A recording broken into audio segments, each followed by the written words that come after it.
بسم اللہ الرحمن الرحیم۔ السلام علیکم۔ ہزاروں کروڑوں درود و سلام آپ صلی اللہ علیہ وآلہ وسلم پر اور آپ کی آل و اولاد پر۔ محل کے دو خاص آدمی بادشاہ کو زہر دینے کے الزام میں گرفتار کر کے قید خانے لائے گئے۔ ان میں سے ایک شاہی ساقی یعنی بادشاہ کو مشروبات پلانے والا اور دوسرا باورچی تھا۔ ایک رات ان دونوں نے عجیب و غریب خواب دیکھے جس کی تعبیر کے لیے حضرت یوسف علیہ السلام سے رجوع کیا گیا۔ ایک نے خواب میں خود کو شراب نچوڑتے دیکھا اور دوسرے نے دیکھا وہ اپنے سر پر روٹی اٹھائے ہوئے ہے جسے پرندے نوچ نوچ کر کھا رہے ہیں۔ آپ علیہ السلام نے فرمایا، اے میرے قید خانے کے رفیقو، تم دونوں میں سے ایک تو اپنے بادشاہ کو شراب پلانے پر مقرر ہو جائے گا لیکن دوسرا سولی پر چڑھایا جائے گا اور پرندے اس کا سر نوچ نوچ کر کھائیں گے۔ آپ علیہ السلام نے دونوں اشخاص میں سے جس کی نسبت خیال کیا وہ رہائی پا جائے گا اس سے کہا اپنے آقا سے میرا ذکر بھی کرنا، لیکن شیطان نے ان کا اپنے آقا سے ذکر کرنا بھلا دیا اور آپ کئی برس جیل خانے میں ہی رہے۔ آپ علیہ السلام 7 سال جیل میں رہے، پھر اللہ تعالیٰ نے اپنے محبوب نبی کی باعزت رہائی کا بندوبست فرما دیا۔ ہوا یوں کہ مصر کے بادشاہ نے ایک ایسا حیران کن اور پریشان کن خواب دیکھا کہ درباری اور مصاحبین بھی اس کی تعبیر نہ بتا سکے۔ قرآن پاک میں اسے یوں بیان کیا گیا اور بادشاہ نے کہا، میں خواب دیکھتا ہوں کہ 7 موٹی گائیں ہیں جنہیں 7 دبلی گائیں کھاتی ہیں اور 7 سبز خورشیں ہیں اور 7 خشک۔ اے دربار والو، مجھے میرے خواب کی تعبیر بتلاؤ اگر تم خواب کی تعبیر دینے والے ہو۔ انہوں نے کہا، یہ خیالی خواب ہے اور ہم ایسے خوابوں کی تعبیر نہیں جانتے۔ اس وقت دربار میں وہ شاہی ساقی بھی موجود تھا۔ اسے جیل میں قید حضرت یوسف علیہ السلام یاد آ گئے۔ اس نے بادشاہ سے کہا، اگر مجھے جیل خانے جانے کی اجازت عنایت فرما دیں تو میں اس خواب کی تعبیر آپ کو لا دوں گا۔ بادشاہ نے اسے اجازت دے دی تو وہ حضرت یوسف علیہ السلام کے پاس آیا۔ قرآن پاک میں ارشاد باری تعالیٰ ہے، جب وہ یوسف علیہ السلام کے پاس آیا تو کہنے لگا، اے یوسف، آپ علیہ السلام بڑے سچے ہیں، آپ ہمیں اس خواب کی تعبیر بتلائیں کہ 7 موٹی تازی گائیں جنہیں 7 دبلی پتلی گائیں کھا رہی ہیں اور 7 سبز خورشیں ہیں اور 7 ہی خشک، تاکہ میں ان لوگوں کے پاس جا کر تعبیر بتاؤں، عجب نہیں کہ وہ تمہاری قدر جانے۔ یوسف علیہ السلام نے کہا، تم لوگ 7 سال تک متواصل کھیتی کرتے رہو گے تو جو غلہ کاٹو گے تو تھوڑے سے غلے کے سوا جو کھانے میں آئے باقی خوشوں میں ہی رہنے دینا۔ اس کے بعد 7 سال نہایت سخت قید کے آئیں گے، وہ اس غلے کو کھا جائیں گے جو تم نے ان کے لیے ذخیرہ رکھ چھوڑا تھا، صرف وہی تھوڑا سا رہ جائے گا جو تم احتیاط سے رکھ چھوڑو گے۔ پھر اس کے بعد 1 سال ایسا آئے گا کہ خوب مینا برسے گا اور لوگ اس میں رس نچوڑیں گے۔ حضرت یوسف علیہ السلام نے نہ صرف خواب کی تعبیر بیان فرمائی بلکہ اناج کو کیڑے سے محفوظ رکھنے کے لیے ہمدردانہ مشورہ بھی دے دیا۔ شاہی ساقی نے بادشاہ کے دربار میں حاضر ہو کر خواب کی تعبیر بیان کی تو بادشاہ بہت حیران ہوا۔ اس نے حکم جاری کیا، تعبیر بتانے والے کو دربار میں پیش کیا جائے۔ قاصد فوری طور پر حضرت یوسف کی خدمت میں حاضر ہوا اور دربار چلنے کی درخواست کی۔ آپ علیہ السلام نے فوری طور پر جانا پسند نہ فرمایا اور قاصد سے کہا، اپنے بادشاہ کے پاس جا کر پوچھو ان عورتوں کا حقیقی واقعہ کیا ہے جنہوں نے اپنے ہاتھ کاٹ لیے تھے۔ اس پر بادشاہ نے عورتوں کو طلب کیا اور پوچھا، اے عورتوں، کیا ہوا تھا جب تم نے یوسف علیہ السلام کو اپنی طرف مائل کرنا چاہا؟ سب نے یک زبان ہو کر کہا، ہم نے ان میں کوئی برائی نہیں دیکھی۔ عورتوں نے جب حضرت یوسف کی پاک دامنی کی گواہی دے دی تو زلیخا شرم سے پانی پانی ہو گئی۔ وہ بولی، اب سچی بات تو ظاہر ہو ہی گئی ہے، اصل یہی ہے کہ میں نے ان کو اپنی طرف مائل کرنا چاہا تھا اور وہ بے شک سچے ہیں۔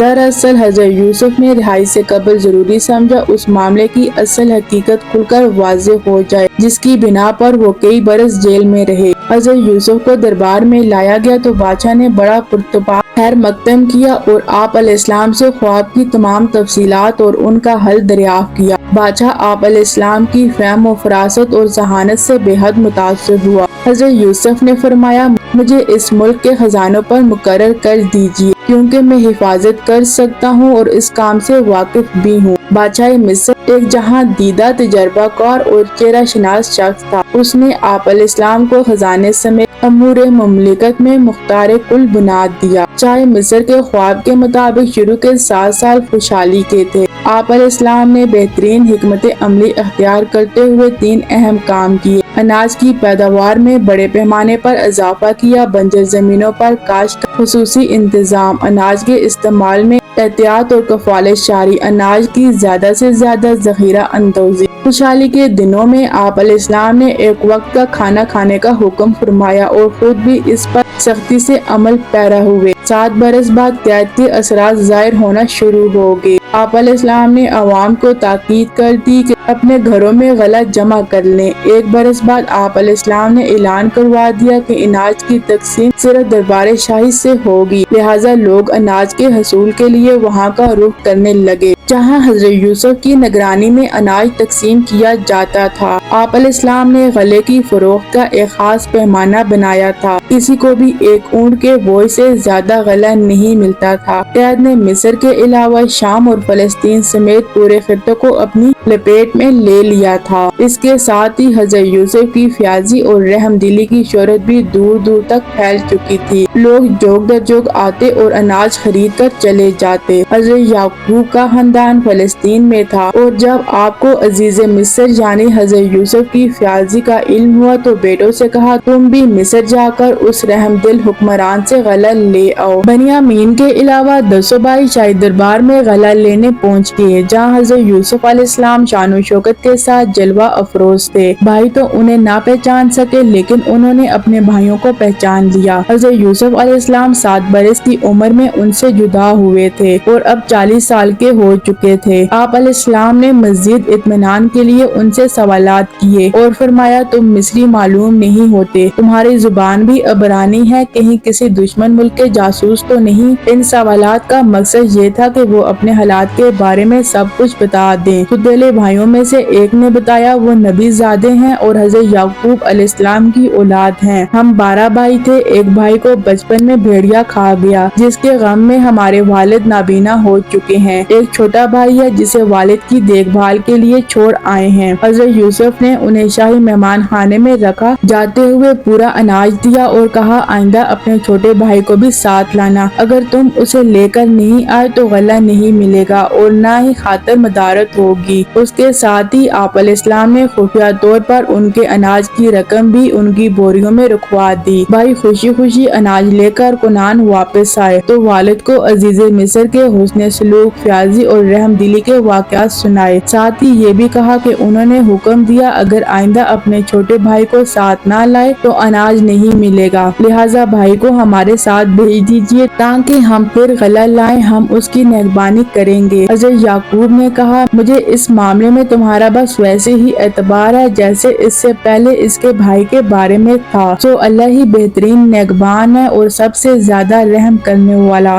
اناج ختم ہونے لگا تو انہوں نے دوبارہ مصر جانے کا فیصلہ کیا اور بنیامین کو ساتھ لے جانے کے لیے والد کی خدمت میں حاضر ہوئے۔ حضرت یعقوب سابقہ تجربے کی بنا پر بنیامین کو ساتھ بھیجنے پر آمادہ نہ تھے، لہٰذا انہوں نے کہا میں تو اسے ہرگز تمہارے ساتھ نہیں بھیجوں گا جب تک کہ تم اللہ کو بیچ میں ڈال کر مجھے قول و قرار نہ دو کہ اسے میرے پاس صحیح سالم لے آؤ گے، سوائے اس ایک صورت کے کہ تم سب گرفتار کر لیے جاؤ، یعنی تمہیں کوئی اجتماعی مصیبت پیش آئے یا تم سب ہلاک ہو جاؤ۔ جب انہوں نے عہد کر لیا تو حضرت یعقوب نے انہیں ہدایت کی اے میرے بیٹو تم سب ایک ہی دروازے سے داخل نہ ہونا بلکہ جدا جدا دروازوں سے داخل ہونا، اور میں اللہ کی تقدیر تو تم سے نہیں روک سکتا، بے شک حکم اسی کا ہے، میں اسی پر بھروسہ رکھتا ہوں اور اہل توکل کو اسی پر بھروسہ رکھنا چاہیے۔ یہ 11 تندرست و توانا اور جوان بھائی تھے، لہٰذا ان سب کے ایک ہی دروازے سے داخل ہونے کی صورت میں نظر بد کا احتمال تھا، اسی لیے حضرت یعقوب علیہ السلام نے انہیں الگ الگ دروازوں سے داخل ہونے کا حکم دیا۔ نبی کریم صلی اللہ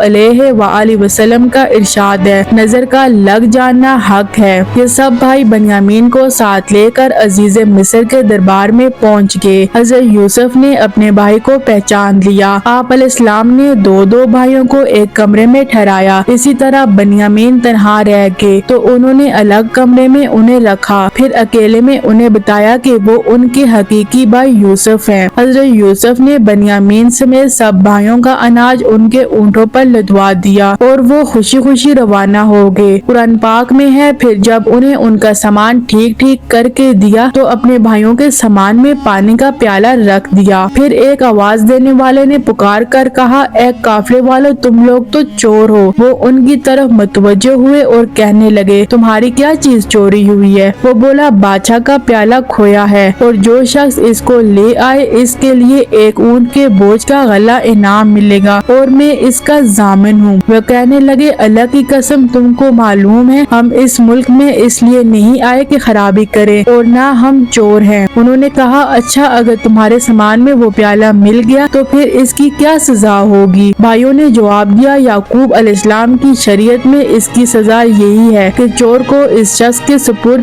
کر دیا جاتا ہے۔ سب کا سامان حضرت یوسف علیہ السلام کی خدمت میں پیش کیا گیا۔ وہاں سب بھائیوں کے سامان کی تلاشی ہوئی اور آخر میں بنیامین کے سامان کی تلاشی کے دوران وہ پیالہ ان کے سامان سے برآمد ہو گیا۔ جرم ثابت ہونے پر بنیامین کو جانے کی اجازت نہیں ملی۔ یہ صورتحال ان بھائیوں کے لیے نہایت حیران اور پریشان کن تھی۔ انہوں نے کہا، اگر اس نے چوری کی ہے تو کوئی تعجب کی بات نہیں، اس کا بھائی بھی پہلے چوری کر چکا ہے۔ دراصل حضرت یوسف کی پرورش ان کی پھوپھی کیا کرتی تھی جو انہیں بہت چاہتی تھی۔ جب آپ علیہ السلام ذرا بڑے ہوئے تو حضرت یعقوب انہیں لینا چاہتے تھے۔ پھوپھی انہیں روکنا چاہتی تھی، اس لیے ان کی کمر سے ایک پٹکا کپڑوں کے اندر باندھ کر مشہور کر دیا کہ پٹکا گم ہو گیا ہے اور سب کی تلاشی لی تو وہ ان کی کمر سے بندھا نکلا۔ لہٰذا اس شریعت کے قانون کے مطابق انہیں پھوپھی کے پاس رہنا پڑا یہاں تک کہ انہوں نے وفات پائی۔ تو پھر حضرت یوسف علیہ السلام اپنے والد کے پاس آ گئے۔ بھائیوں کو فکر تھی کہ والد کو کیا جواب دیں گے۔ انہوں نے حضرت یوسف علیہ السلام سے درخواست کی، بنیامین کے والد بہت بوڑھے ہیں، اس کی جگہ آپ علیہ السلام ہم میں سے کسی کو روک لیں۔ حضرت یوسف نے فرمایا، یہ ممکن نہیں، جس کے سامان سے مال برآمد ہوا وہی سزا کا مستحق ہے۔ بھائی بڑے مایوس ہوئے اور آپس میں بیٹھ کر مشورہ کرنے لگے۔ سب سے بڑے بھائی نے کہا، کیا تمہیں یاد نہیں کہ اپنے والد سے بنیامین کو واپس لانے کا پختہ عہد کیا تھا؟ ہم سب اس سے پہلے یوسف علیہ السلام کے معاملے میں بھی کوتاہی کر چکے ہیں، تو جب تک والد صاحب مجھے حکم نہ دیں میں تو اس جگہ سے نہیں ہلوں گا۔ یہ بڑا بھائی یہودا تھا۔ باقی 9 بھائی مصر سے روانہ ہوئے اور کنعان پہنچ کر والد کو صورتحال سے آگاہ کیا، ساتھ ہی اپنی صفائی بیان کرتے ہوئے فرمایا، اگر آپ علیہ السلام کو ہماری باتوں کا یقین نہیں تو آپ علیہ السلام اس بستی کے لوگوں سے پوچھ لیں جہاں ہم مقیم تھے۔ حضرت یعقوب نے فرمایا، میں تو اپنی پریشانی اور رنج و غم کی فریاد اپنے اللہ سے ہی کر رہا ہوں۔ مجھے اللہ کی طرف سے وہ باتیں معلوم ہیں جو تم نہیں جانتے۔ میرے بیٹو، تم جاؤ اور یوسف علیہ السلام اور اس کے بھائی کو پوری طرح تلاش کرو اور اللہ کی رحمت سے مایوس مت ہو۔ بے شک اللہ کی رحمت سے نا امید وہی ہوتے ہیں جو کافر ہیں۔ یہ سب بھائی حضرت یعقوب کے اصرار پر دوبارہ عزیز مصر کے دربار میں گئے اور نہایت عاجزی اور انکساری سے بھائی کی رہائی کی اپیل کی، ساتھ ہی باپ کے بڑھاپے، ضعف اور دوسرے بیٹے کی جدائی کے صدمے کا بھی ذکر کیا۔ حضرت یوسف علیہ السلام کا دل بھر آیا، آنکھیں نم ہو گئی۔ روایت میں ہے کہ حضرت یعقوب نے عزیز مصر کے نام ایک خط لکھ کر دیا تھا۔ حضرت یوسف نے خط پڑھا تو بے اختیار رونے لگے اور پھر اپنے راز کو ظاہر کر دیا۔ انہوں نے اپنے بھائیوں سے سوال کیا، تم کو کچھ یاد بھی ہے کہ یوسف علیہ السلام اور اس کے بھائی کے ساتھ کیا برتاؤ کیا تھا؟ بھائیوں نے جب عزیز مصر کی زبان سے اپنے بھائی یوسف کا تذکرہ سنا تو حیران رہ گئے اور گھبرا کر بولے، کیا سچ مچ تم ہی یوسف ہو؟ حضرت یوسف علیہ السلام نے جواب دیا، ہاں میں ہی یوسف ہوں اور یہ میرا بھائی ہے۔ اللہ نے ہم پر فضل و کرم کیا۔ جو شخص اللہ سے ڈرتا ہے اور صبر کرتا ہے تو اللہ نیکوکاروں کا اجر ضائع نہیں کرتا۔ بھائیوں نے جب حضرت یوسف علیہ السلام کی یہ شان دیکھی تو اپنی غلطیوں اور کوتاہیوں کا اعتراف کر لیا۔ آپ علیہ السلام نے بھی پیغمبرانہ عفو و درگزر سے کام لیتے ہوئے انہیں معاف کر دیا۔ حضرت یوسف علیہ السلام نے بھائیوں کو بہت سا اناج دیتے ہوئے کہا، میرا یہ کرتا لے جاؤ، اسے والد صاحب کے منہ پہ ڈال دینا، ان کی بینائی واپس آ جائے گی اور تم سب اپنے اہل و عیال کے ساتھ میرے پاس آ جاؤ۔ قافلہ قمیض لے کر چلا ہی تھا کہ 250 میل دور کنعان میں حضرت یعقوب علیہ السلام نے آس پاس کے لوگوں سے کہنا شروع کر دیا، اگر تم لوگ مجھ کو یہ نہ کہو کہ بوڑھا بہک گیا ہے تو مجھے یوسف علیہ